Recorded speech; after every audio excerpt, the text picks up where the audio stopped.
C'est une journée scientifique marquée par des communications sur le lupus érythémateux systémique initiée par la Société malienne de rhumatologie. Elle s'inscrit dans le cadre de la commémoration de la Journée mondiale du lupus, placée sous le thème « Rendre le lupus plus visible ».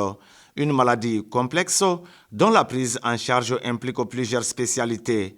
Le lupus est plus fréquent chez la jeune femme vers 35-40 ans et qu'il n'y a pas un organe que ça ne peut pas atteindre. La peau, les yeux, les poumons, le cœur, le rein, qui fait d'ailleurs sa principale gravité, les nerfs, le cerveau. Souvent ça donne même des maladies quasiment psychiatriques alors que les gens, simplement c'est un lupus dans une forme cérébrale. À Sikasso, la rhumatologie est récente. Ils ont colligé 12 malades. Nous à Bamako, les rhumatismes inflammatoires chroniques, comme on dit, les rhumatismes où l'organisme se défend contre lui-même, les maladies auto-immunes.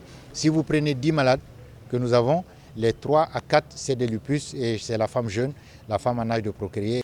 Les différentes communications ont été présentées par un rhumatologue, un dermatologue et une néphrologue, tous évoluant à l'hôpital de Sikasso. Chaque spécialiste a expliqué son approche face au lupus. En prélude à la conférence, la Société malienne de rhumatologie a organisé des consultations gratuites à l'hôpital et au centre de santé de référence de Sikasso.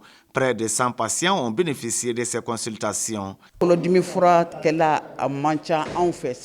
Les spécialistes en rhumatologie sont rares ici à Sikasso.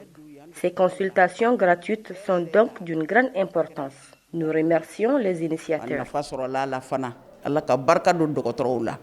On note que la Journée mondiale du lupus 2022 est la première délocalisée dans une région depuis 2004.